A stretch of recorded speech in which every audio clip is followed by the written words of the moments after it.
This is the DJI Osmo 360. It is DJI's first 360 camera, and they're hoping to leave a mark in a market that's been largely dominated by one company, the Insta360. So in this video, we're going to take a look at the Osmo 360 and compare it to the Insta360 X5, their latest 360 camera. How many times have I said 360 in that intro?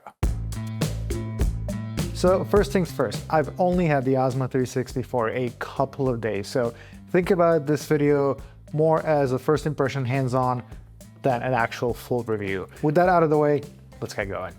DJI sent me the Adventure combo. That combo comes with battery case, 3 batteries, there's a pouch, cables, quick release plate, a rubber lens protector, 1.2 meter selfie stick, and yes, the Osmo 360 camera itself. I do wish I can tell you the price, but we don't know as the time of this recording. And once we find out, which might be before we publish this video, I'm gonna put the price up here. All right, now we know. Also, the thing that you need to know is that DJI told us that they're not officially selling the Osmo 360 in the US via the official DJI channels. I've asked to find out what official channels mean. Is that retail or just the DJI website? No idea yet, but I will let you know down below in the comments once I do. The first big difference between these two cameras is the form factor. The Insta360 X5 is a little bit longer and narrower, and the Osmo 360 is shorter but wider. And aside from it also being lighter by 20 grams, I do prefer the Osmo shape overall, and there's one specific reason and one specific use case for me why I like it. So usually when I use 360 cameras, it is out for skiing and snowboarding and things like that. I have it on a selfie stick. I want it to be somewhat light so I don't get too tired. But more importantly, if I want to place the 360 camera onto my helmet, it always felt like the Insta360 X5 was just a bit too heavy, but would also kind of pull on my helmet since it's sticking out so much. So I do prefer this form factor, which will be a little bit more flush to the helmet. The smaller footprint also means that the screen is smaller, but it's okay. It is a small price to pay. Let's go through the specs next. Behind these non-swappable lenses, I know I'm pretty bummed about that one. The X5 can swap lenses if you damage it. There are two 1-inch sensors, and what's interesting about those sensors is that they are square shaped instead of rectangular. DJI says that allows for better power consumption, makes the camera smaller, and utilizes the entirety of the sensor, whereas some other cameras, they actually don't use the entirety of the rectangular sensor, so there's that. The Osmo 360 can shoot 8K up to 50 frames per second, which is really awesome. X5 is capped at 8K 30. If you prefer 60 frames per second, the Osmo will get you that at 6K, whereas the X5 stays at 5.7K. But one place where the X5 wins is slow motion. It can shoot 120 frames per second in 4K. The Osmo only goes up to 800. And in my side-by-side testing, the footage on the Osmo does look a bit sharper and crisper, but I also just prefer the color choices that the camera is making. The sky just looks a little bit more real, whereas on the X5 it always felt like a bit more too saturated and too processed. The bigger difference, I would say, is that the Osmo 360 can shoot in 10-bit color and X5 can only shoot in 8-bit. Both of these cameras can shoot in HDR, and both of these do have some kind of a log setting. DJI Log M is not really proper log setting, but if you do want more room for color processing and more dynamic range, this is where you'd want to stay. A lot of people also want to know about low light testing, so let's do that next. Okay, I'm on pure night mode. Everything looks a little bit more yellow on the DJI One.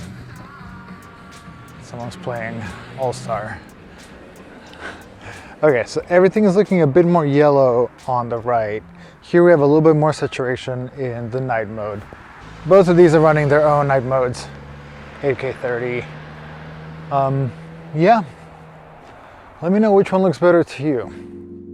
Okay, next up is the battery life. In the few days that I've had the Osmo, the battery held up pretty well. Most times I would be okay with 1 to 2 batteries for, a couple of hours of shooting at the time. DJI is quoting 100 minutes of 8K 30 of continuous recording, and honestly, I don't think that's a practical use case. I don't use cameras that way. I mostly just take snippets of 5 to 10-minute clips depending on the activity that I'm doing, but it sort of became a benchmark for these cameras. Overall, what you need to know is that the battery is good, even though it is 1950 milliamps, whereas the X5 is 2400. So that difference is kind of big, but again, DJI says that their power consumption is a lot better, so it should allow for just comfortable battery life. And yeah, in the last few days, I haven't really had any battery anxiety. Okay, one more thing, it's the app. One, there's the desktop app, which is brand new for DJI. It's called DJI Studio. Again, I would need to spend more time with it, but looks kind of nice, runs pretty well so far. And the mobile app looks suspiciously similar to the X5. Like, the export menus are basically identical.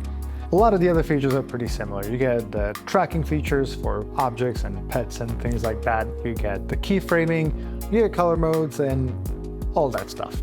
But I do hope that DJI starts offering some kind of cloud subscription service. I recently looked at my GoPro Cloud and turns out I have 7 terabytes of footage there.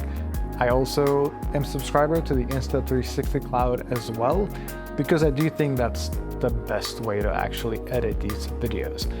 It's kind of hard to connect the camera to your phone and then download it on your internal storage and edit it that way. It just becomes a process, whereas cloud, a lot easier. So hoping to see that from DJI soon. Oh, sorry camera. And there's still a whole lot more to talk about when it comes to Osmo 360. There's a few shooting modes, there's the single lens mode, the DJI connects to the mics as well pretty nicely. But yeah, this is pretty much what I have for you today, kind of first impressions overview. But overall, I am pretty excited to see DJI entering this space. Again, it's largely been dominated by one company, and competition is always good. Now we just need to wait for GoPro Max, which is apparently still on its way. I don't know, still waiting, so your move, GoPro. Okay, thank you so much for watching. If you have more questions or anything that you want to know about this camera that I can answer down in the comments, I will be hanging out down there, so let's chat. If you need more info, there's more stuff on the website too. So yeah, talk soon.